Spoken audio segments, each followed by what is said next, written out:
Now, like I said with yards, Jerry Rice leads the NFL all-time in yards.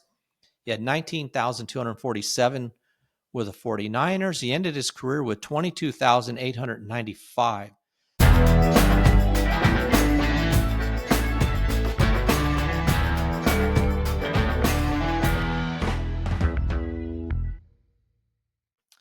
Welcome to Just the Stats NFL, the show that covers the NFL statistical leaders from the all-time greats to the current players leading the NFL. I'm Ernie Jennings, your host, and I'm back looking at the final team from the NFC West, and that is the San Francisco 49ers. We finish this podcast, I will have covered every team in the NFL. That's good because there's only 6 days left until the regular season begins. Once that starts, I will be looking at every game before and after, looking at the players that have stood out, whether quarterback, running back, wide receiver, defense, whatever it is.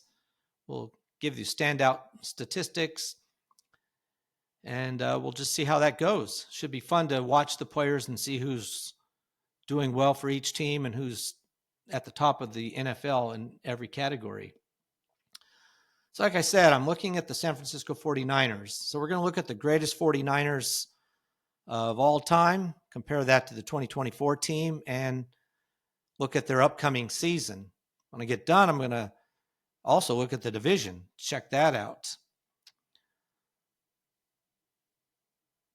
So in 2023, this is what's interesting about the San Francisco 49ers.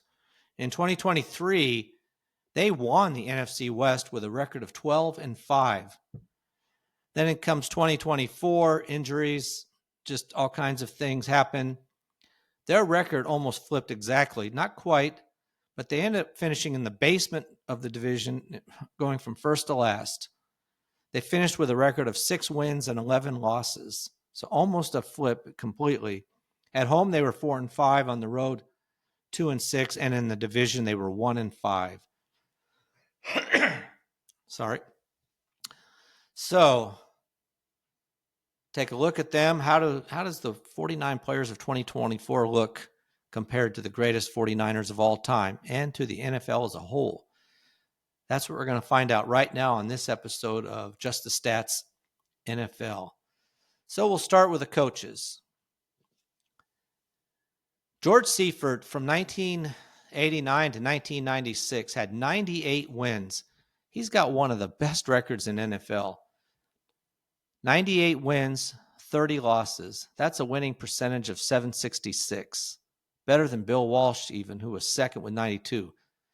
Now Kyle Shanahan, he's got a winning percentage, but it's 70 wins, 62 losses, so it's a little bit close. No championship games for him yet. Been the coach since 2017. So we'll see. I think he really needs to have a good year this year. I don't know if his job's really on the line, but he just definitely needs to have a better season than last year. Now, some of that really was just McCaffrey's out the entire year. I mean, it was a rough season. But Buck Shaw is third on this list. From 1946 to 1954, he had 71 wins. Kyle Shanahan has 70. So he'll definitely pass him, but Bill Walsh and Seifert will be somebody, possibly Bill Walsh the year after this one, depending on how well the team does in 2025. So those are your coaches. Let's start with the offense, and we'll start with the quarterbacks. Well, as great as Joe Montana is or was, he only ended up with 35,124 yards in his career with the San Francisco 49ers, beating out John Brody, who had held the record from 1957 to 1973 with 31,548.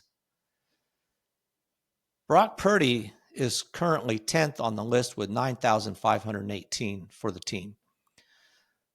Let's say he has a 4,000-yard season. He could move as high as 7th and pass Jimmy Garoppolo. So we'll see. He definitely should pass Colin Kaepernick. And then we'll see if he can close in on Garoppolo. After that, he will move all the way to 4th next year when we get to 2026. And then it's going to be a while before he can hit the top 3, which is Montana, Brody, and Steve Young.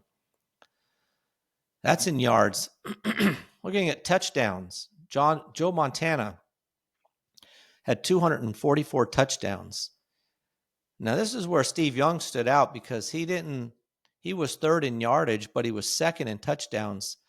He was a quarterback from 1987 to 1999 with 221 touchdowns he had. He had a higher touchdown ratio than Joe Montana even did. Now, currently, Brock Purdy is also 10th in this category with 64 touchdowns. Now, let's see. Last year, Brock Purdy threw 20 touchdowns. I definitely expect him to throw more than that. But let's just say he only does throw 20. That'll put him all the way up to, again, passing Jimmy Garoppolo. He'll put him into 7th. I don't know if he'll get much higher than that. He would have to throw 37 touchdowns this next. Actually, he'd have to throw 40, 45. So I don't see him probably not getting all the way up and catching Y.A. Tittle, a great player there. So he's got a little farther to move up this list as far as touchdowns go. Now, interceptions. John Brody here is the leader. 1957 to 1973, he had 224 interceptions. Brock Purdy, in his career, 3 seasons, only has 27 interceptions. That's excellent. He threw 12 last year. So, but really, and probably right around his average, he throws an interception last year at 2.6% rate. His career with the 49ers, it's at 2.5% rate. And considering the situation with the team last year, now this season already, their wide receivers are in disarray, and we'll see how it goes as far as that goes. But it's been tough for them to keep people on the field as far as offense goes. All right, one last category, and that would be how many times has a quarterback been sacked? Well, this is Steve Young just beating out Joe Montana. Steve Young was sacked 290 times. He did run around a lot. Joe Montana was 2nd with 282. Of course, that's over a longer period of time. Yeah, Steve Young was sacked at a 7.4% rate. That's quite high, really. Now, Brock Purdy has 70 sacks. He's been sacked 70 times in his career. So, and that's at a rate of 6.1%. So less than Steve Young. You'd like to see it get under 6, really.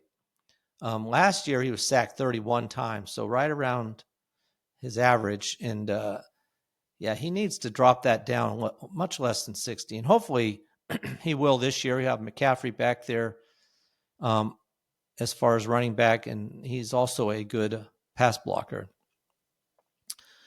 All right, that's the quarterbacks. Let's look at the running backs career-wise. Well, that's Frank Gore.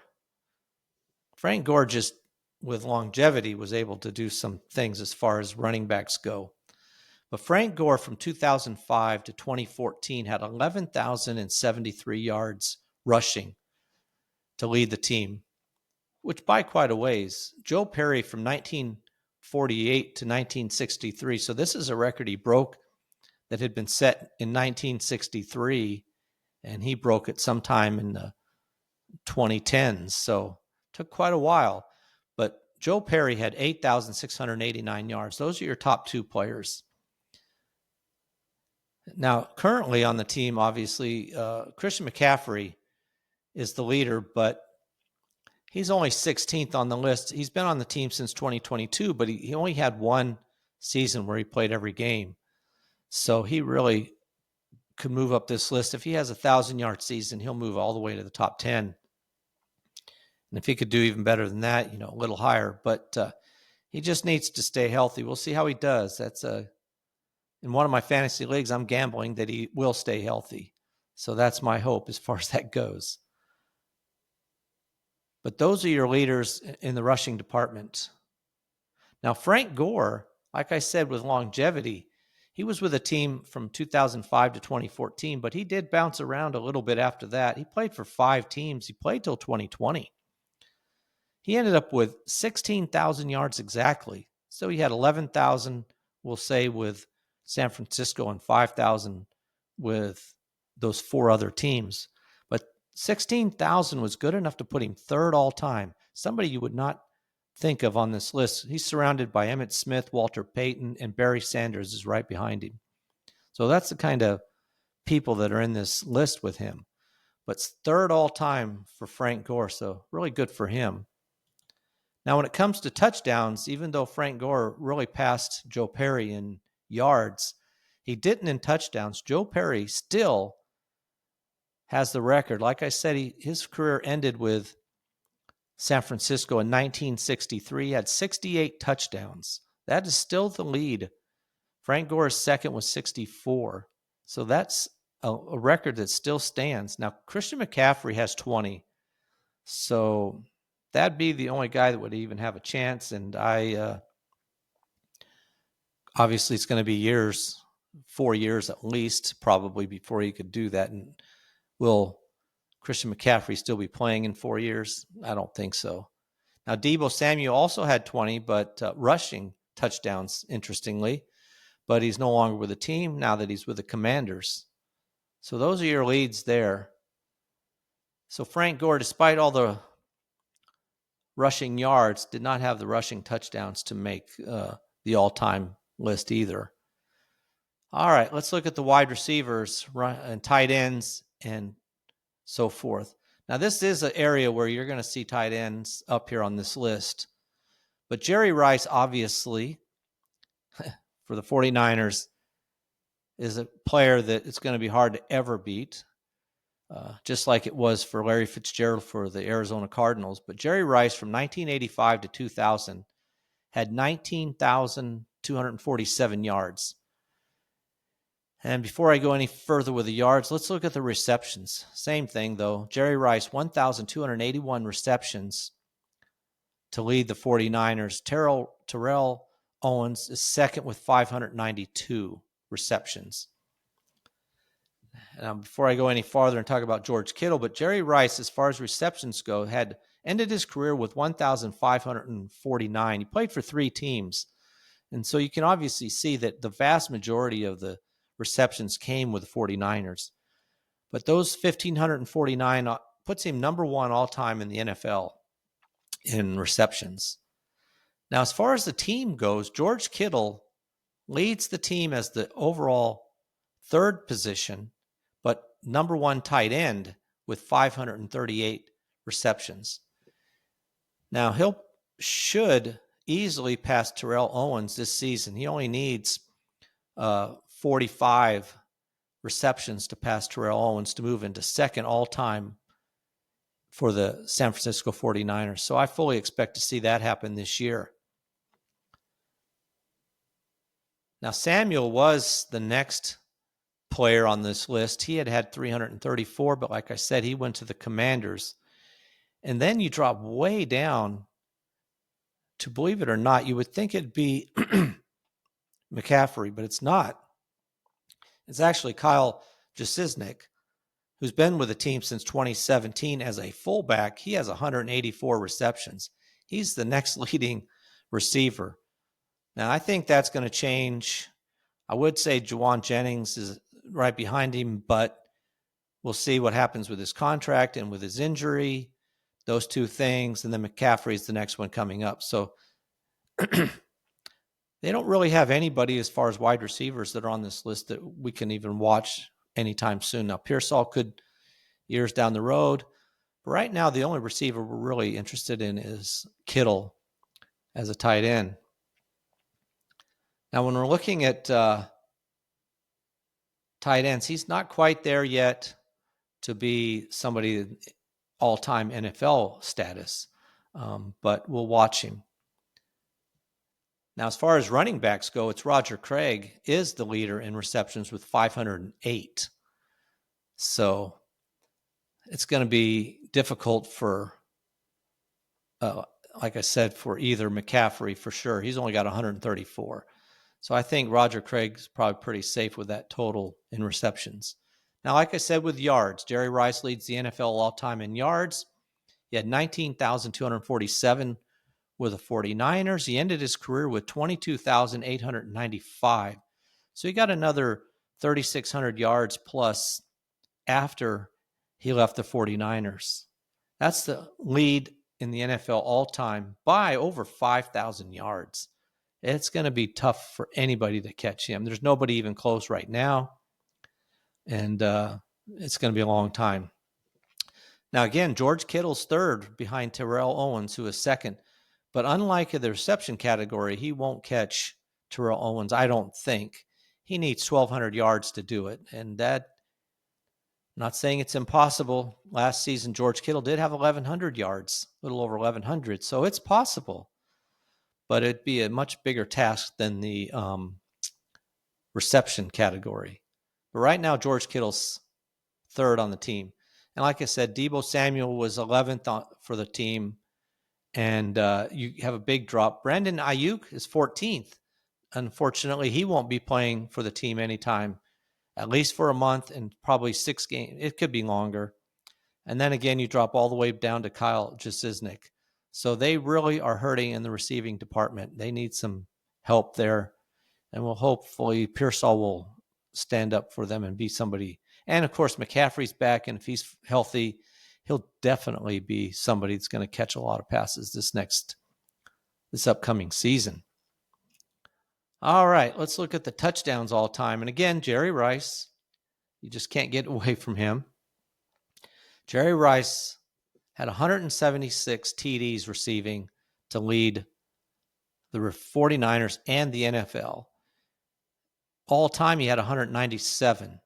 So he only had 21 more touchdowns after he left the 49ers for the other two teams. So he's all-time leader over Randy Moss, who's second. Terrell Owens, by the way, is third all-time with 153 touchdowns, just behind Randy Moss, who had 156. Now, Terrell Owens only had 81 of those, which is a little over half with the 49ers, but he is second all-time in touchdown receptions with 81. He ended up playing for 5 teams, though, so he spread the rest of those touchdown receptions among other teams. And I should go back up here real quick and just mention how great Terrell Owens was. Like I said, he played for 5 teams, but he did end up having 1,078 receptions. He had 592 of them for San Francisco. So half of them basically for San Francisco, the other half for 4 other teams. He left San Francisco in 2003, ended up playing till 2010. So he's 8th all-time in the NFL in receptions with 1,078. Currently, there's only 15 players to have 1,000 or more receptions. That's going to change this year. There's several players that are just in the high 900s who will be breaking that 1,000. But in the entire history of the NFL right now, there's only 15 players, and the 49ers had 2 of them, in Jerry Rice and Terrell Owens. And the same goes for yardage. Like I said, Jerry Rice was number 1. And then Terrell Owens is number 3 all-time in the NFL in receiving yards with 15,934. He had 8,572 of those with San Francisco. So again, it's almost somewhere around a halfway point, half with San Francisco, half with the 4 other teams. So pretty impressive wide receivers they've had there. Nobody like that currently on the team. You're looking at just George Kittle. George Kittle, when we get back to the touchdowns category, George Kittle has 45 touchdowns receiving.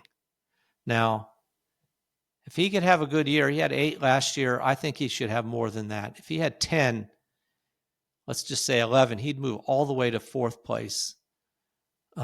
And then the next year, he'd definitely move to 3rd. It'd be a couple years before he can catch Terrell Owens. And then obviously probably will never catch Jerry Rice. But good chance to get up there. And again, when we're talking about touchdowns receiving, only 12 players have ever had 100, and 2 of those players played for San Francisco, and Jerry Rice and Terrell Owens. All right, now let's move on to the defense. When we're looking at the defense, we'll start with the interceptions. Ronnie Lott was a great player, had 51 interceptions in his career with San Francisco. He ended up with 63 in his whole career. He played for 3 teams.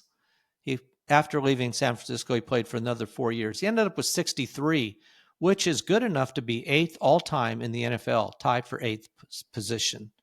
It's pretty impressive for he's been a long time since he's been on the team, but one of the more current players to make this list. Now, when you're looking at players on the team right now, there's really nobody that great. Fred Warner is tied for 37th on the team with 10 in his career. Been on the team since 2018, so he's never going to break this record. So there's nobody currently playing with a team that in the interception department that we can even be watching. That goes for every team just about as far as interception leaders go. All right, let's look at tackles for loss. Well, Bryant Young has 93 tackles for loss. This is an interesting category that no one has more than 100. But Bryant Young has 93. Now, Nick Bosa has 87. So you can expect to see him set the record for the team. He only needs 7 to pass Bryant Young. That should not be a problem for Nick Bosa. So that's a guy to watch. Finally, you got a player who we can watch. Now, Fred Warner's next up, active players with only 36. So Nick Bosa will be the player that should move into all-time lead in tackles for loss for the 49ers. Now, sacks, only one player with over 100, actually only one player over 90, and that's Cedric Hardman. Cedric Hardman played for the team from 1970 to 1979. Really interesting that he played that long ago, has 108 sacks to lead the team. And right now, there's really nobody. Nick Bosa has 62 and a half. So he's not going to move.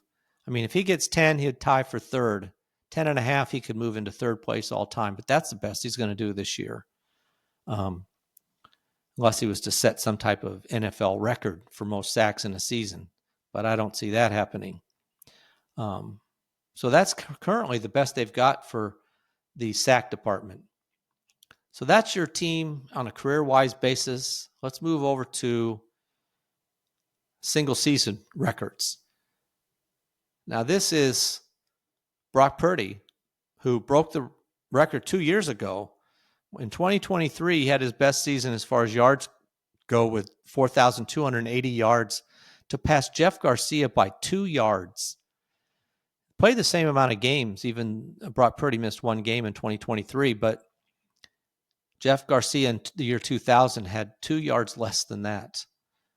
So that's the best. Now, Brock Purdy last year had a similar season, about a couple hundred yards less, which put him at 9th all time with only 3,864 yards. I don't know where to put him this year coming up. The receiver situation is so tenuous. We'll see how they might run this ball a lot more, and he may be around the 3,800 yard mark this year. Now, when you're looking at the NFL as a whole, Brock Purdy was 10th in the NFL as far as yards go. Again, Joe Burrow had 4,918. Pretty big lead over even Jared Goff, who was second. All right, let's look at touchdowns. Steve Young in 1998, it's been a while now, had 36 touchdowns in a single season. It's interesting that there haven't been more touchdowns in a single season, considering some of the quarterbacks. but 36 is the best.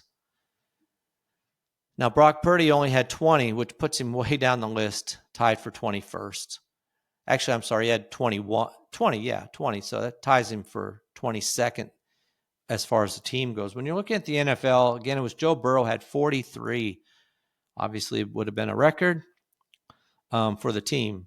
But with only 20, he finished in 15th, right in the middle of the pack. And again, I think Brock Purdy is actually a very good quarterback. He just had a lot of injuries on offense. Made it very difficult. All right, let's look at interceptions. Y.A. Tittle has the record, which may not be broken. 1955, he had 28 interceptions. That's the record, and probably will stay the record, which would be good. You don't want to see Brock Purdy breaking that record, for example. Now, Brock Purdy, like I said, Brock Purdy only had 12 interceptions last season, which was tied him for fourth in the NFL, interestingly. So 12 is not a number you really want to see. You want to see really the quarterback to be under 2% rate on that. So those are interceptions. Last category, let's see how many times sacks. Who's the leader sack department? Well, that's Colin Kaepernick. Sacked 52 times back in 2014. 52 is the record. Had broken Steve Young's record of 48. And again, Brock Purdy's pretty good in this department. He was sacked 31 times last season. Thankfully, not this number that Caleb Williams, who led the NFL, was 68 sacks. So 31 is less than half of that. Put him way down the list as far as sacks go. Brock Purdy was 17th, so lower half of the middle of the pack, which is where you want to see. You want to see a lower number in the sack department. I expect that number to go down, especially if they run the ball more than they did last season. That is your quarterback. Let's look at the running back situation last season and compare that to all time. Well, Frank Gore in 2006 rushed for 1,695 yards. That's the best ever for the San Francisco 49ers. Christian McCaffrey in 2023 did have 1,459 yards. That was his only season that he played the entire season. So an area where they definitely could. Well, no one's going to catch Frank Gore. Even McCaffrey. I mean, he could do it, sure. I just don't see it. Now, last season was a rough season, like I said. Their running back situation was rough. Last season, Jordan Mason led the team with 789 yards. Isaac Guerendo had 420. Brock Purdy had 323, and Christian McCaffrey only had 202 yards. So really was rough. I mean, McCaffrey was in 4 games. Guerendo started 3 games. Jordan Mason started 6 games. It was just a rough season as far as that goes. So nobody in that category was anywhere even for the regular season, no one showed up in that kind of a category. Now, Christian McCaffrey in 2023 did set the record for most touchdowns rushing with 14. There's several people actually who had tied the record at 10, so he crushed the record. 14 is not one of the higher marks, but still, McCaffrey did have 14 in 2023. And I do expect, if he plays the entire season, that he could break that record, his own record. We'll see how that goes. But last season, nobody was near 14. In fact, Brock Purdy rushed for 5 touchdowns to lead the team in rushing touchdowns. That tells you something right there. So he threw 20 touchdowns, rushed for 5. An area where you should see a huge improvement with McCaffrey coming back. And they did pick up Robinson from the Commanders, so that's interesting as well. All right, let's look at the wide receivers and tight ends and so forth. Now, this is Jerry Rice has the top 3 spots. And interestingly, despite the fact that Jerry Rice has the most receptions in the history of NFL, he did it partly on longevity, but he did have 4 seasons, which is what makes this interesting, because there's other wide receivers that have had more than 4 seasons with 100 or more receptions, but he had 4 seasons where he had 100 or more.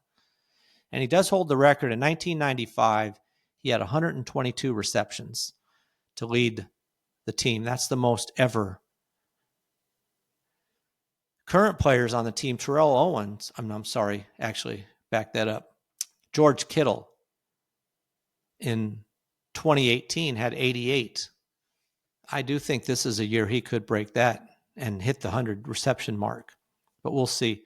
This record, by the way, has dominated the top 8 spots. It's either Terrell Owens or Jerry Rice. And maybe Kittle can break into that this season. And even McCaffrey. I don't know about any wide receiver. I just don't know what's going to happen with them. Pearsall right now is leading, but Juwan Jennings, you have Ayuk.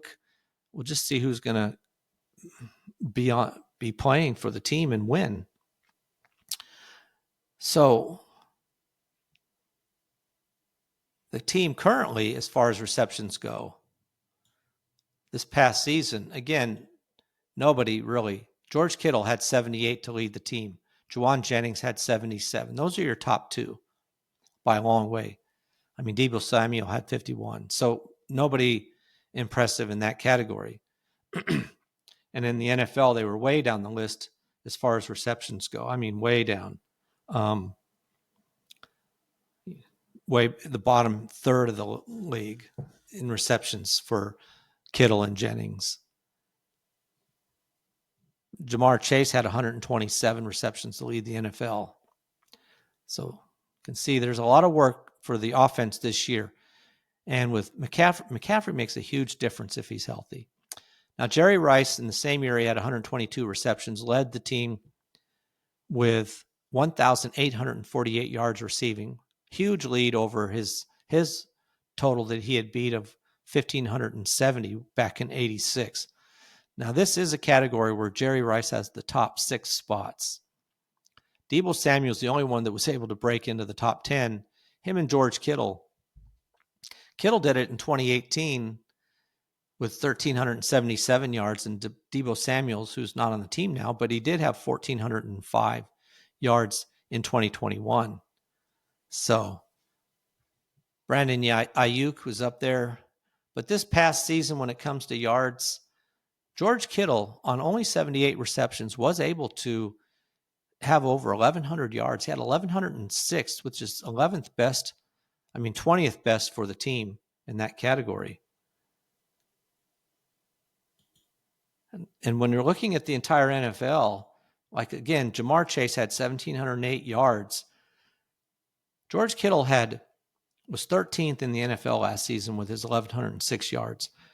Interesting about this, though, is just like the running backs, 1,000 yards used to be a number you looked at to have a really good season. And I'm not saying it's bad, but when you have, it shouldn't be the standard anymore, because when you have 24 wide receivers had 1,000 or more yards, 24, you really need to raise the standard up to, say, 1,250.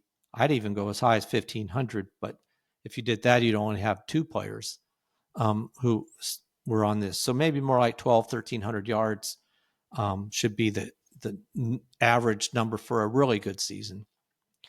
But anyway, George Kittle with 1,106 yards led the team last season. When it comes to the fullback, when we get away from tight ends and wide receiver, again, that's Jasiznik, only 19 receptions. So just for 200 yards. So again, they really need some help back there. And that's McCaffrey to the rescue. All right. Let's look at touchdowns. Jerry Rice, 1987, 22 touchdowns receiving in a single season. That's the best for the 49ers. Not only is that the best for the 49ers, It's one of the best all time. It's second all time. Only Randy Moss, who had 23 in 2007 for the New England Patriots, has more than Jerry Rice. And they're the only two players with more than 20 touchdown receptions in a single season. Pretty impressive. Now, Terrell Owens, Jerry Rice had 17 and 89, and Terrell Owens had 16. But Jerry Rice is the only player I can see on this list. Well, Randy Moss and Jerry Rice. Jerry Rice on the all-time list is on the list twice, and so is Randy Moss. Randy Moss actually 3 times. So pretty impressive career for Randy Moss. Now, when we're looking at this team last year, George Kittle had 8. So Juwan Jennings had 6, and Deebo Samuel had 3, as well as Ricky Pearsall had 3.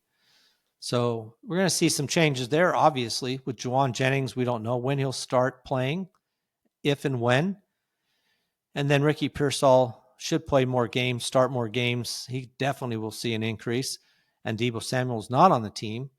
So, and Christian McCaffrey didn't have any touchdown receptions. I fully expect to see a change there as well. So you're going to see huge changes with this offense this coming season. All right. Those are your receivers. Now let's move on to the defense. Now, when we're looking at the defense, all time, Dave Baker and Ronnie Lott both had 10. Dave Baker did it in 1960. Ronnie Lott did it in 1968. That's the best. Now, this past season, Fred Warner and Diamadora Lenore both had 2 to lead the team. So, makes you think. They did have quite a few players that all had 1 and 2 players with 2. So that's the best the team had this past season. Now, when we're looking at tackles for loss, well, that's Nick Bosa. Top 2 spots. He's tied for second with Bryant Young. So Nick Bosa and Bryant Young had 19. Bryant Young did it way back in 1999, and Nick Bosa did it in 2022. But in 2021, Nick Bosa had 21 tackles for loss to lead the team. Now, this past season, he also led the team with 15. Not bad. Double digits, you like to see it. Hopefully he gets to 15 again. Leonard Floyd was second with 8 for the team. So, obviously, Nick Bosa is your big star on defense, and the key for him is his health. Only played 14 games last year. You'd like to see him play every game. I mean, if he played every game, he'd be pushing 20 tackles for loss. So we'll see how it goes for him this coming year. Now, when we're looking at sacks, again, it was Nick Bosa with 9 sacks. Leonard Floyd, again, was second with 8.5. Those are your top 2. Now, all time, this is way off of Nick Bosa's record for him. Aldon Smith holds the record with 19.5, which he did in 2012. But Nick Bosa is second with 18.5, which he did in 2022. Really great season he had in 2022. I like to see him get back to that, at least somewhere near that. Get to double digits, 15-plus tackles for loss and double digits for sacks this year would be something that the team would like to see. But those are your top 2. Probably will be again this year. All right.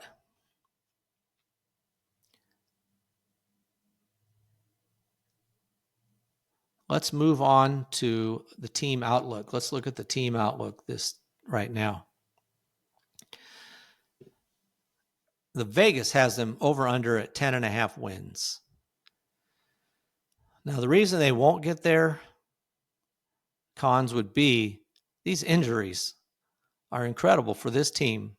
They have had the worst time trying to get people on the field as far as wide receivers for one reason or another. And you're not going to have several of these players right off the bat. So it's going to be interesting to watch how that goes. looking at the wide receivers, I mean, you just, like I said, you just wonder who's going to be the guy. You have Pearsall, Juwan Jennings. When he comes back, we don't know. Brandon Ayuk is out as well.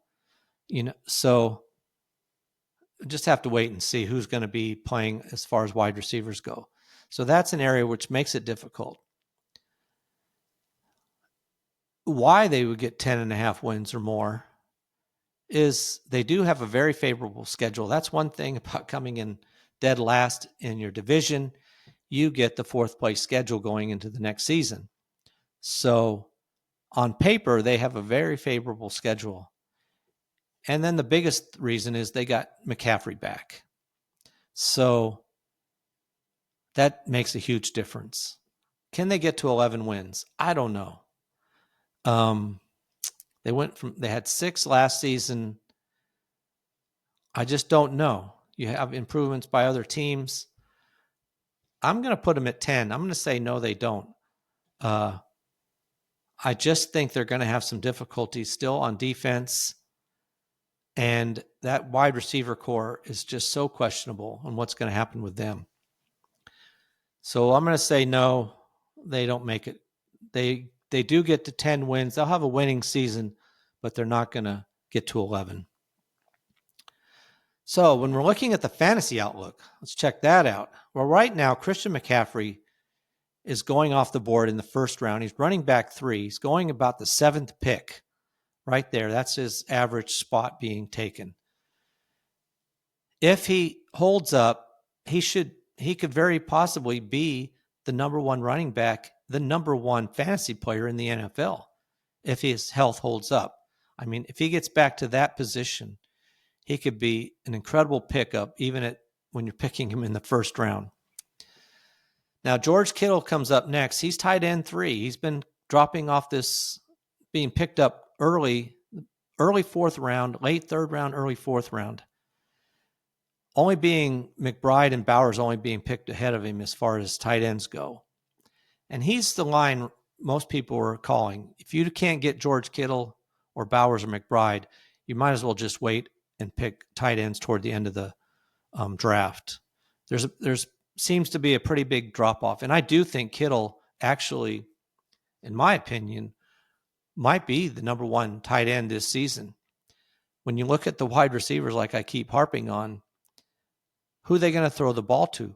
Kittle is healthy. They'll be throwing him the ball his way a lot. And the same with McCaffrey, which is why I do think McCaffrey has a good chance to be the RB1 going by the end of the season, and Kittle being the tight end 1.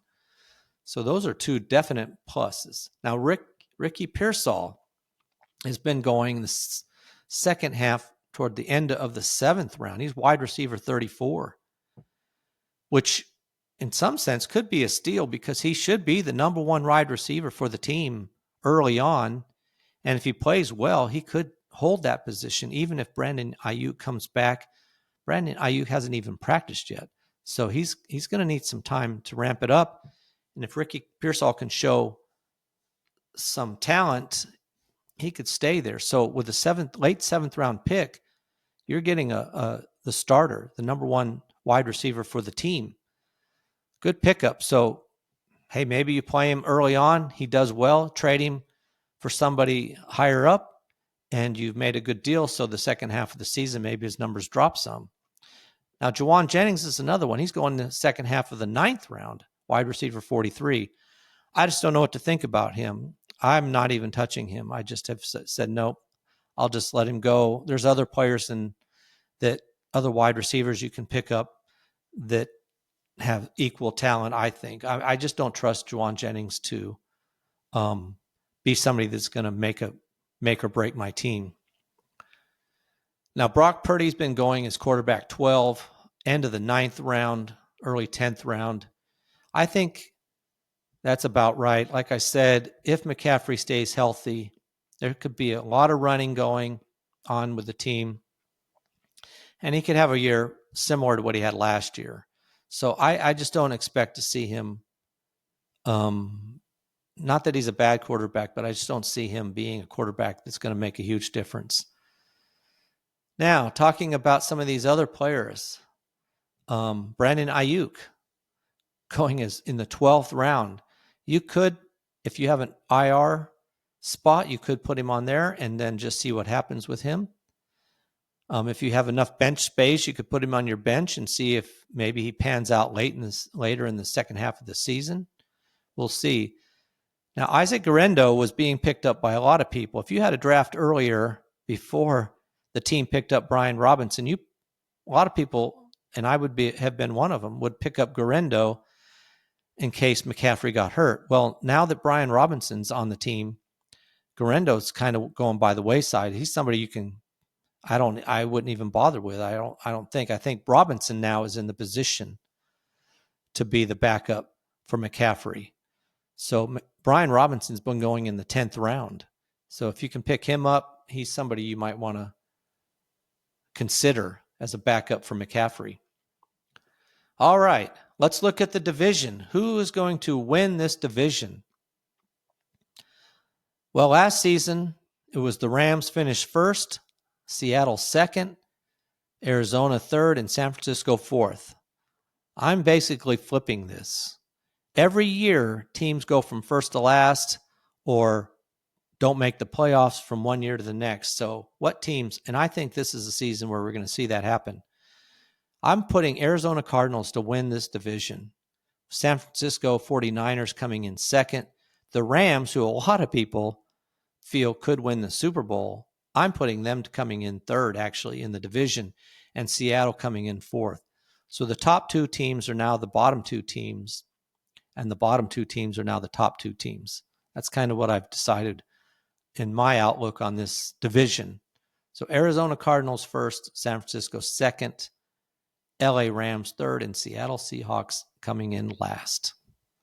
That's my take on it. The Rams just bug me too much with their injury bugs. And I just don't trust them to be there. They were 10-7 last year. I don't see an improvement for them, honestly. And in fact, I do see somewhat of a decline. So, but we'll see. I will come back and look at the entire NFL at the end of the season, and I will say where I was wrong, how bad I was off, or how right I was. All right, that is a wrap for the San Francisco 49ers, the NFC West, and every team in the NFL. So, these podcasts have been leading up to next Thursday when we start the season. Now, during the season, I will be looking at every game and every team. We'll look at the games, talk about each team in that game, players on each team that we want to look at. And then after the game, we'll talk about the games again and see who did what, who had a good game, who didn't, and any kind of records they might have set or come close to. So I hope you appreciated this podcast. And I'm looking forward to talking about the regular season now. You can find all my podcasts on YouTube at Just the Stats NFL. I'm also on Facebook, X, Instagram. You can email me at justthestatsnfl@gmail.com. Appreciate you listening. And until next time, that is a wrap for this episode of Just the Stats NFL. Until next time, I'm out.